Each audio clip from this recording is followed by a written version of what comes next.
Hello, hello, guys! Primeiramente, desculpa pela demora para gravar, para mandar para vocês, mas agora que eu tô começando a me recuperar, fiquei sem voz. Quem encontrou comigo na quarta-feira viu que eu já tava com a voz assim, bem ruim, e com gripe e tal. E na sexta, quinta, sexta, sábado, totalmente sem voz, não conseguia nada. Mas agora eu tô bem, graças a Deus, então vamos lá. Como prometido, nossa revisão. Vou dar umas tossidas ainda, porque eu não tô 100%, mas vamos lá, vai dar boa. Começando pelos conteúdos, né? A gente vai ter a, and e some, how many, how much, future with be going to, future with will, os intensifiers e os comparatives. Esses são os 6 tópicos que vocês precisam concentrar nesse estudo de vocês. Então vamos lá. Primeiro, a diferença do a, do and e do some e quando usar cada um deles. O a e o and vocês vão usar quando vocês falarem no singular de um ou uma coisa, né? Então, quando a gente for se referir, sei lá, a cell phone, a pen, a book, a computer, certo? Então, toda vez que vocês falarem de uma unidade, então sempre no singular. E antes som de consoante, eu falo do som de consoante porque a gente tem aquelas regrinhas com o U e com o H que a gente comentou na sala, que às vezes eles têm um som diferente, e daí não dá para usar a regra do antes de consoante e antes de vogal nesses 2 casos, mas não se, que é do U e do H em algumas situações. Mas para já não se preocupem com isso. Pensem que o A é sempre antes de consoante e o N é sempre antes de vogal. O N também é um ou uma, então a gente não pode usar ele antes de plural, ok? Aí a gente tem o some. O some vai ser antes de plural ou antes de coisas que estejam antes de substantivos que não sejam contáveis. Ou seja, se eu falar some sugar, some coffee, some water, some liquid, qualquer coisa que não seja contável, eu vou usar o some. Ou quando eu for falar de plural, some students, some computers, some pens, some phones, some qualquer coisa que seja no plural, ok? Aí, meu Deus, tá difícil aqui. Temos também o how many e o how much. O how many e o how much, eles querem dizer a mesma coisa. Quanto, quantas, quanta, quantas, né?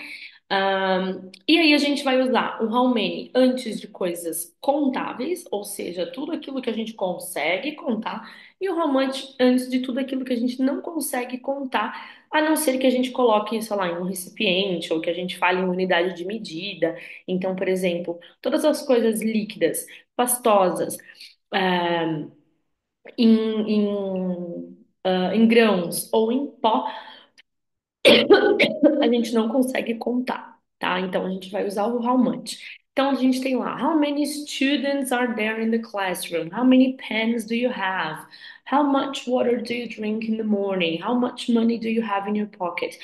Ué, teacher, mas money eu consigo contar, é dinheiro. Lembra, gente, você não conta um dinheiro, 2 dinheiros, 3 dinheiros, você conta R$ 1, R$ 2, R$ 3, você conta uma nota, você conta uma moeda, 2 moedas, você não conta dinheiro. Então, como você não conta dinheiro, a gente vai usar o how much. Mas se eu quisesse perguntar quantos reais você tem, aí sim. Quantos euros você tem, aí eu posso usar o how many, tá bom? Mais uma aqui, que temos o future with be going to. Gente, o future with be going to, ele é usado para planos e intenções no futuro, tá? Então, é bem importante que vocês pausem essa página agora,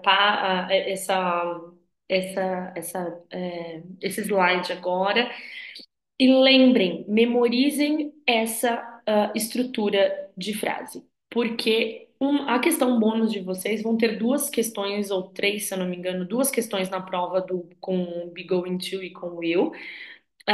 E a questão bônus de vocês é sobre isso. Então, please, pausem agora e deem uma olhada, nessa estrutura de frase para vocês memorizarem. E lembrando que o be going to vai ser sempre como plano ou intenção. Então, se você tem uma viagem que você já pagou por ela, que você já reservou hotel, já tudo, então você fez o plano. Ou então, eu tenho a intenção de ir, mas tá quase tudo certo. Então, be going to, certo? Aí, vocês vão ter que lembrar que o be, ele tem que ser conjugado, gente. Então, eu não vou colocar she be going to, I be going to. É sempre com a conjugação do verbo to be, que é o I am, you are, he is, she is, it is, we are, you are, they are, certo? E depois a gente vai colocar o going to e o verbo. Teacher, e se esse verbo for go? Eu posso dizer I am going to Miami? Pode, mas daí você não vai estar usando o futuro com be going to. Você vai estar usando só o present continuous. E aí não é o que eu pedi. Então, tomem muito cuidado, que se o verbo for go, vai ter que colocar duas vezes, going to go, tá? Qualquer outro verbo, going to travel, going to visit, going to study, going to work e assim por diante, right? E aí nós temos o outro tempo verbal que a gente usa, que é o will, e que a gente vai usar para para planos. Opa, opa. Estamos erradas aqui. Peraí, deixa eu ver se eu consigo diminuir isso aqui para eu arrumar para vocês, porque tá errado. Errei, fui moleca. Então, used for predictions. Opa, predictions or quick decisions.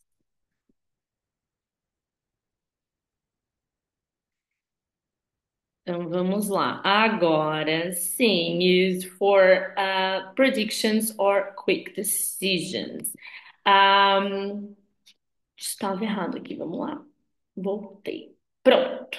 Quer dizer, voltou. Yeah. Então, o will a gente vai usar quando a gente for falar de uma previsão ou quando a gente for tomar uma decisão no momento que a gente está falando. Então, por exemplo, eu olho lá para fora e falo: olha, eu acho que hoje não vai chover. Então, it won't rain today. Não tem como eu ter certeza. Então, quando eu não tenho certeza, quando não é uma coisa certa né, eu vou usar o will. Ou quando eu vou tomar uma decisão agora, tipo assim, gente, sei lá. I will go to the toilet. Eu vou no banheiro, porque, sei lá, precisa só o nariz, precisa fazer xixi. Não foi uma coisa que eu planejei, eu só vou, né? Então, I will.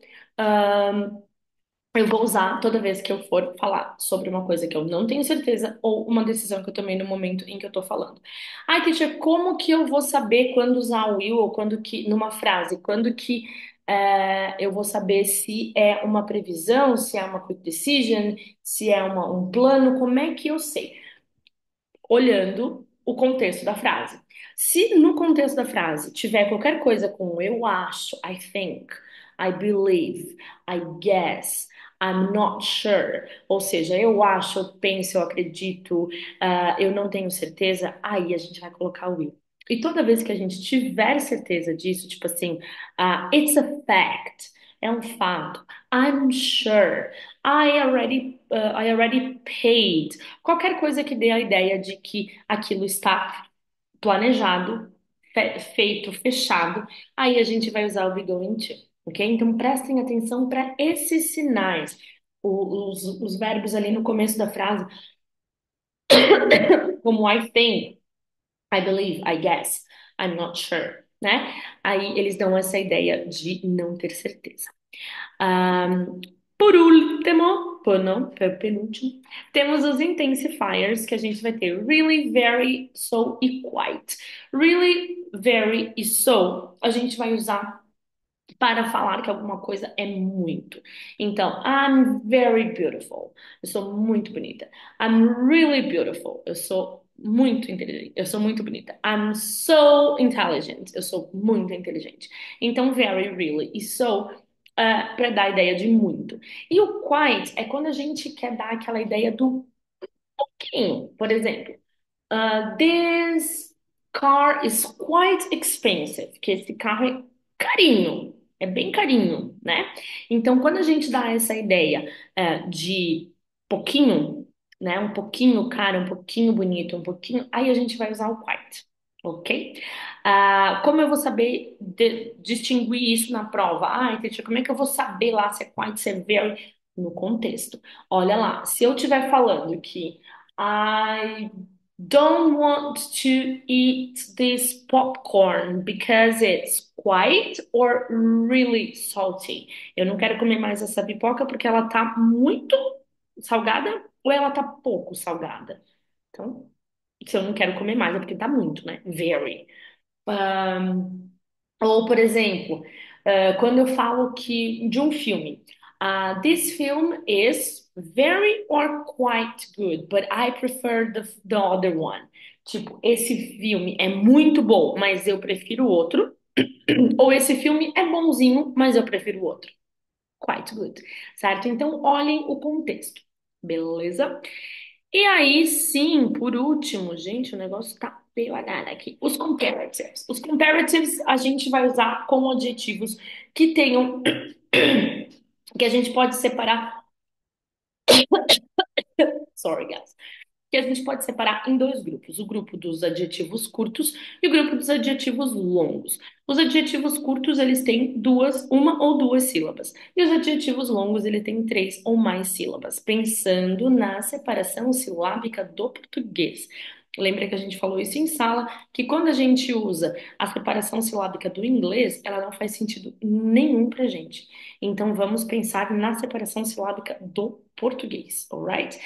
E qual é a regra quando o adjetivo é curto? A gente vai colocar o ER e o than. Então, taller than, smarter than, shorter than, enfim, qualquer coisa. Cheaper than. Mas se a gente tiver consoante, vogal e consoante, a gente vai dobrar a segunda consoante. Ou seja, aqui, ó, a gente coloca um outro G e fica e coloca o ER, than. Então, bigger than, fatter than, hotter than. Todos esses a gente coloca, dobra a segunda, consoante. E quando a gente tem consoante mais Y, por exemplo, happy, a gente tira o Y e coloca IER. Então, happier than, sunnier than, e assim por diante. E por último, a gente tem os adjetivos longos. Os adjetivos longos, eles são usados. A gente vai usar o more, vai manter o adjetivo do jeito que ele é e coloca o than. Então, more intelligent than, more beautiful than, more aggressive than, e assim por diante.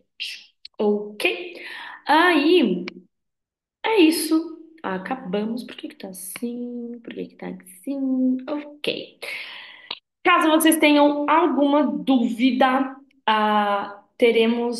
vocês podem ainda me mandar mensagem hoje pelo Teams, Muriel Vera Garcia, tá lá. Ou no meu e-mail, muriel.garcia@maristabrasil.org, ou ao vivo na nossa aula, que agora não vai ter, né?